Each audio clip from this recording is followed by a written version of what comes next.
Alright, today's question is majority element. In this video, I'm going to go over two solutions. For the first solution, we're going to use a hash map. So the hash map's goal is to keep track of every number and how many times we've seen that number. Then all we have to do is check which number we've seen more than n/2 times. Okay, so let's do our first solution. We have a hash map that maps from integer to integer. So this is mapping from the number to number of times seen. So we loop over every single number, and then what we want to do is we want to update our map for this number that we've seen it one more time. So what goes in here? Well, we're going to get that number, but if we haven't seen this number before, that's defaulted to 0, and then we +1 to say that we've seen it an additional time. So now we loop over and check which one more than n/2.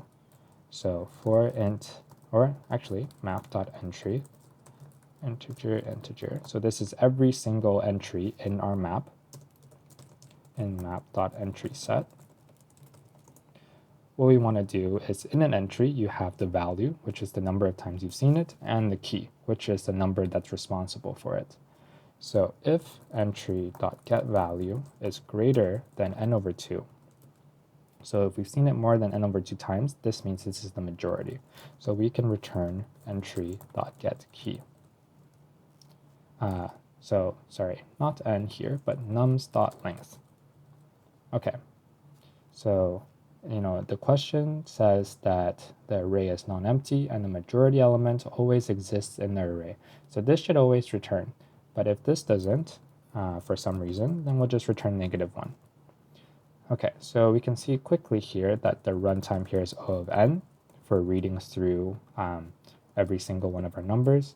And then this loop, well, it's bounded also by O of n because that's the maximum number of things we could have put into our map. So in total, this is O of n. However, when we try and submit it, we can see that, it's not the most performance solution that exists. So if I look into the accepted, you can see that it lands somewhere around here.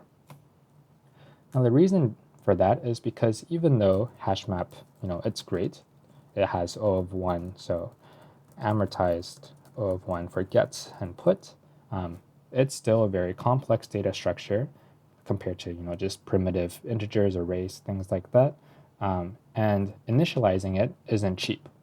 And the fact that it's amortized constant time means that this just means that over a long period of time, as you use this map, it has the same behavior as a constant time.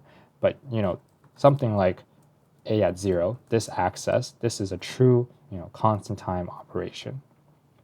Okay, so you can see here with our hash map, what we're doing is we're getting the number of times every number has appeared. But in this question, we really only need to find the majority element. So in our second solution, let's try and see if we can use this fact and think about the question in a different way such that we can return the majority element without actually knowing the count of every single number that has appeared. Okay, so let's hop on over to our drawing board. And the way I want to visualize this problem is, let's assume you're the teacher of a class and there's a school dance, and because you're a teacher and you're allowed to do this, you don't want people in the same friend group to dance with each other. You want to make it as awkward as possible.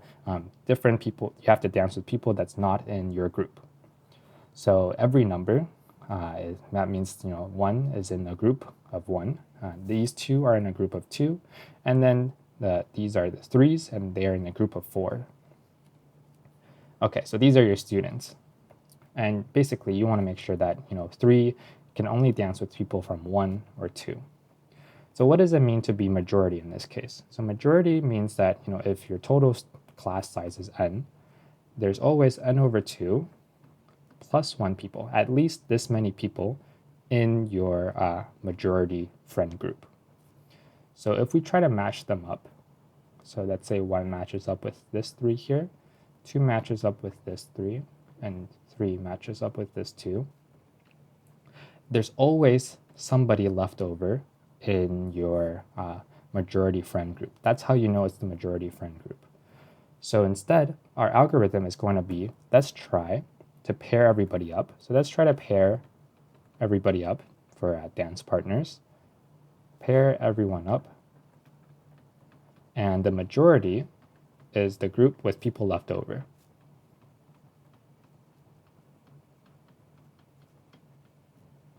Okay, and because you're a teacher and you have this power, instead of asking the students to pair up themselves, you ask them to line up, so hence an array, and you're going to do the pairing up for them. All right, so roughly this is how the algorithm will work. So there's a line of students and the first student comes in, and there's a singles queue. So the first student comes in, it's a 2, so you put them here until you can pair up this 2. So the next student comes in, and this student is part of group 1. So that means 2 and 1 can pair up together. Okay, so we pair them up. Okay, that's great, but also that means we haven't found our majority group yet because we were able to pair everybody up from the singles. So everybody from singles is now paired. That means the majority must exist somewhere in the rest of this array. So we continue searching. So now we have student 3 come in, and now he's in the singles. But then 2 comes and rescues him. So they get paired up. So 3 and 2 get paired up now. All right, so also great, but also we don't know what the majority is because there's no leftover people in singles. So now we keep searching. So now we put 3 in. And then we see 3 again. So they're friends, so they're not allowed to dance with each other. And then finally we have all 3 here. And you can see at the end here, we've searched through the whole class, but there are 3 people left over, and these must belong in the same friend group if they're in the majority. So that tells us 3 is the majority friend group. And this algorithm works no matter how the class lines up. So let's try and explain that in a little bit more mathematical way. Let's see. I'll just use this space. So what's happening here? We have some sort of an array of size n,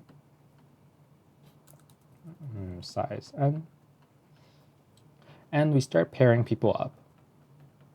So that means, our single queue might grow 1, now there's 2 people waiting, and then 1 person comes to match them up, and then at some point, our singles queue is empty. Everybody got paired up. So suppose we read x elements here. That means the rest of the class, there is now n minus x people left. And then what do we know about people in team, majority, so the majority friend group? They have a size of at least n over 2 plus 1. And what we want to guarantee is that in the rest of the class, m is still the majority. So that means in here, m needs to have a size at least n minus x over 2 plus 1. Okay, so let's see how we can prove that. So let's break this down into 2 cases. One case is that m was not involved in this pairing up. So in the case of, let's say, m equals 3, that means we saw something like 2 and 1. So m was not involved. That means m's size for the rest of this array is still equal to n over 2 plus 1. And this number is obviously bigger than this number. So that means we're safe. M is still the majority in the rest of the array, and we can continue with the assumption that the majority can be found in the rest of the array. Okay, so the second case, m was involved. So you can think of this as, let's say m equals 3, and then we had something like 2, 3, or maybe we had something like 3, 2. Anyways, m was involved and we paired them up. So that means at this point, what's the maximum number of people from this friend group we could have paired up? We could have paired up at most x over 2 people. So maximum, we could have paired up x over 2 people from this friend group. That means in the rest of this array, if we had originally a size of the minimum number of people that it takes to be majority, we now paired up x over 2 amount of them. So this gives us a new total amount of n minus x over 2 plus 1. And you can see here, by our definition of majority for the rest of the class, m still holds a majority in the rest of the class. So that means we can continue on with our search in here for the majority. If you want to see this graphically, that just means, let's say we have our green, so our 3, 3, 3, and then we had our 2, 2. That just means that we paired these two up early, but that doesn't change the fact that 3 is still majority for the rest of the class. Okay, so let's try and code this out and see what this would look like. We can do this without using a hash map. So what we want to do is we want to start reading our array. So we can actually do this recursively. So private static int. So majority element, so we'll have the class, and then we'll have where to start reading our class from. So what we want to do is, at this point, we don't know who the majority is yet. So we just have a candidate. So we have a candidate for who could be the majority. And at this point, we have no idea. So let's just pick up, the first in our majority element. So we call this something like this. So we would call it majority element for nums starting at 0. So you tell the first student to come in first. So we assume that first student is the candidate, and then we put him into our singles queue. So this is the number of people waiting to be paired up. So now we tell the rest of the class to come in. So int j equals I plus 1. J is less than the rest of the class, j plus plus. So as the rest of the class comes in, what's going to happen is if nums at j is equal to the candidate, so if they're part of the same friend group, then singles plus plus. Else, so they're not part of the same friend group, then we pair them up, so singles minus minus. So we can shorten this by just going singles plus equals, are they in the same friend group? If so, add them to the line of people waiting to be paired up.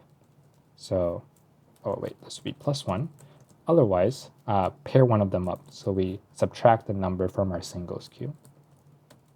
Now what happened if our singles queue is now 0, meaning that we've paired everybody that we have so far. So that means that the majority, so this is, remember this case, that means that the majority can be found in the rest of the class. So now instead, we can just return the majority element for the rest of the class. So here, we will give it j plus 1. So it must be somewhere in the rest of the class. Now, if this case doesn't get triggered, that means our singles queue always had people waiting there. So that means at the end of reading the whole class, this must be our majority element, because the majority means when you pair up the whole class, there's always people left over. So at this point, we can return that our candidate is indeed our majority element. Okay, let's give this a go. Cool. And you can see here, this is also an O of n. This is also O of n. Or here is O of n. Because we never read a student more than once. Like, we're never going back. We always go I plus 1, and here we're going j plus 1. So we're always reading every single student, and we don't reread the student. So in total, it's O of n. All right. That is the end of today, and I hope that was kind of fun. All right, see you on the next one.